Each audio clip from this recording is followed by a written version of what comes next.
The rancher's first night, the dust had barely settled when Samuel Matthews stepped out of his weathered truck and onto the dirt road that would now be his home. The late afternoon sun cast long shadows across the rolling plains of Wyoming, painting the grassland in shades of gold and amber. He stood there for a moment, breathing in the crisp air that carried the scent of sage and distant rain. Samuel was a man of 42 years, with calloused hands and deep lines around his eyes from squinting into countless sunrises. He had spent the better part of his life working other men's ranches, dreaming of the day he could call a piece of land his own. That day had finally come, though it hadn't arrived without its share of heartache.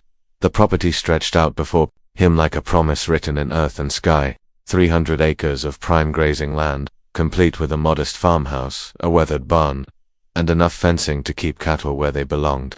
The previous owner, an elderly widow named Margaret Henderson, had sold it to him at a price that seemed almost too good to be true. She had been eager to leave, mentioning something about the place holding too many memories. As Samuel walked toward the farmhouse, his boots crunched on the gravel path that led to the front porch. The house itself was solid, built in the 1920s, with thick wooden beams and a stone foundation that had weathered decades of Wyoming winters. Paint peeled from the shutters, and the porch sagged slightly on one side. But these were problems that time and patience could solve.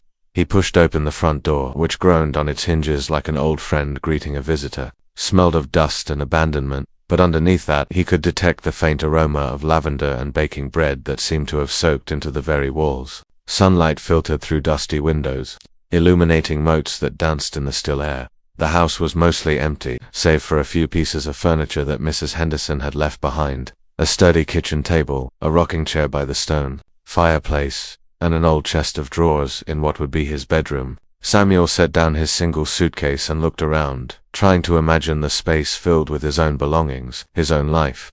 That evening, as twilight painted the sky in shades of purple and pink, Samuel prepared for his first night in his new home. He had brought enough supplies to last a few days, including a simple meal of beans and cornbread that he heated on the old wood-burning stove.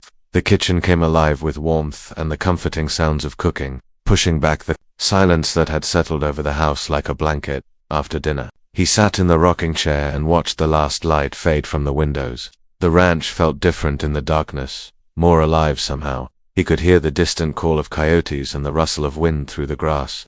These were sounds he had grown to love during his years working the range, sounds that spoke of wide spaces and freedom. As the night deepened, Samuel decided to check the barn before turning in. He had noticed it from the house, a large structure that seemed to lean slightly to one side, as if it were tired from holding up the weight of too many seasons. Taking a kerosene lantern from the kitchen, he made his way across the yard. Barn doors stood partially open, swaying gently in the evening breeze. Samuel pushed them wider and stepped inside, holding the lantern high to illuminate the interior.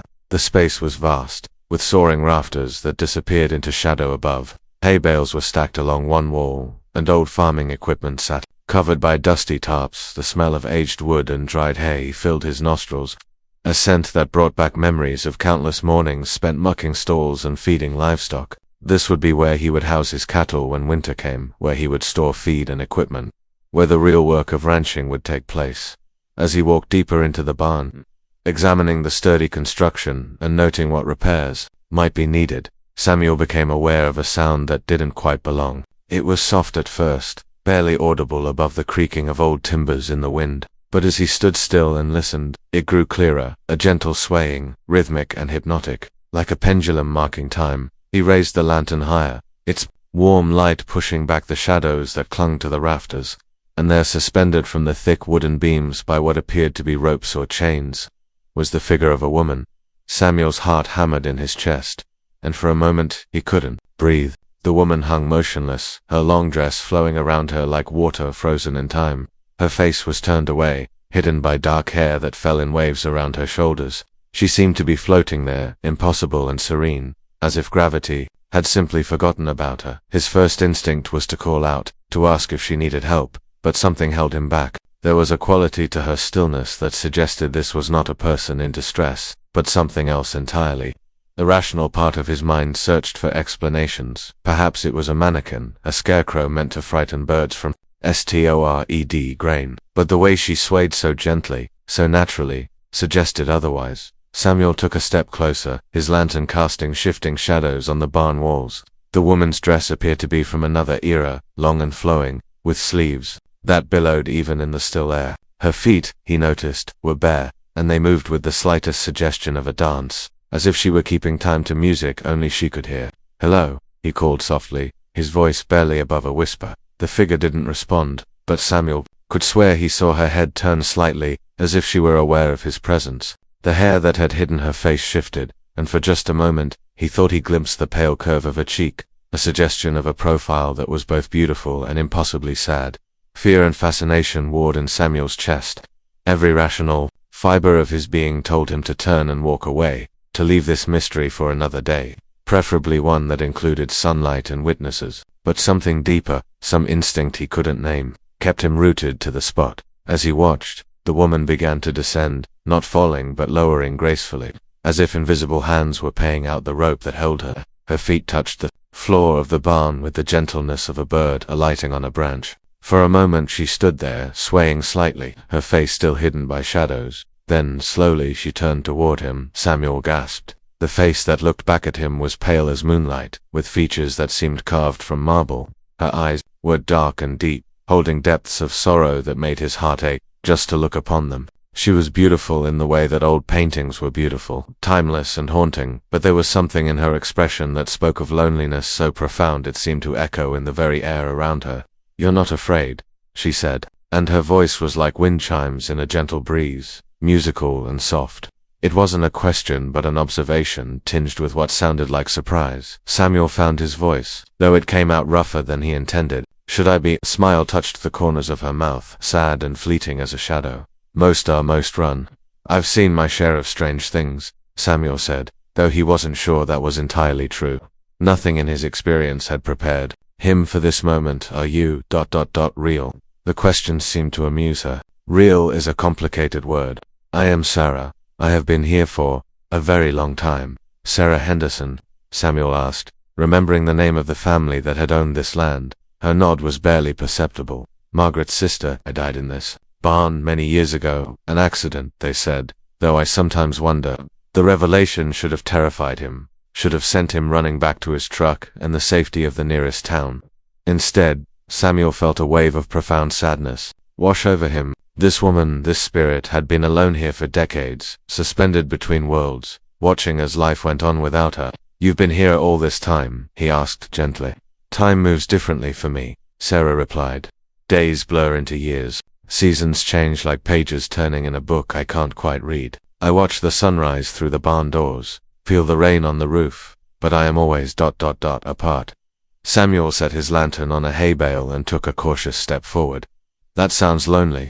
Her laugh was like silver bells, but there was no joy in it. "Lonely, yes, that word fits like a well-worn glove." They stood in silence for a moment, two souls separated by the vast gulf between life and death, yet somehow connected by a shared understanding of solitude. Samuel had spent many nights alone on the range, had felt the weight of isolation that came with choosing a life away from towns and crowds.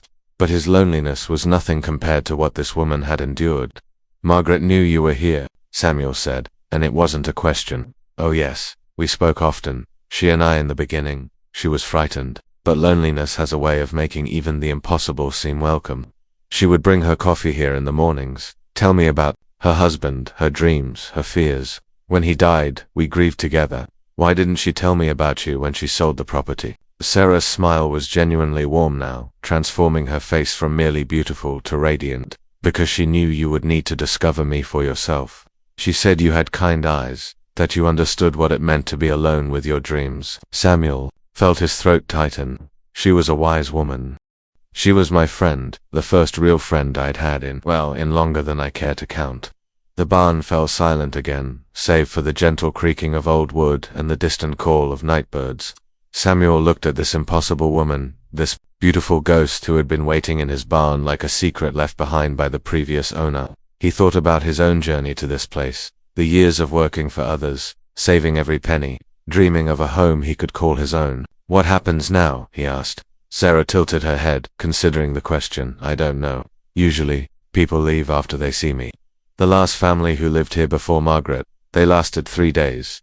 The family before them, less than one. I'm not going anywhere, Samuel said, and as he spoke the words, he realized he meant them completely. This was his land now, his home, and that included whatever came with it, even a lonely spirit who danced in the rafters. For the first time since he had entered the barn, Sarah's expression showed genuine surprise. You would stay, even knowing what I am. I've been alone most of my adult life, Samuel said. I bought this place thinking I'd finally found my home, but maybe home isn't just about the land. Maybe it's about the people who share it with you, even if they're not quite people in the traditional sense. Sarah studied his face in the lantern light, as if searching for some sign of deception or fear. When she found neither, her eyes filled with something that might have been tears. If spirits could cry, I could be good company, she said softly. I know every inch of this land, every change the seasons bring. I could tell you which fields flood in the spring, where the cattle like to graze in summer, how to read the weather by the way the clouds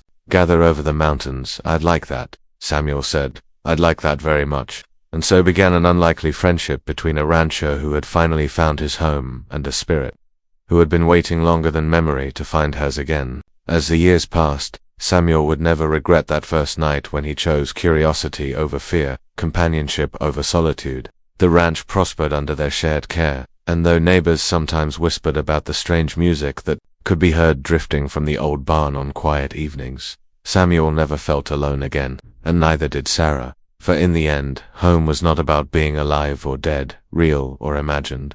Home was about being understood, accepted, and welcomed, exactly as you are,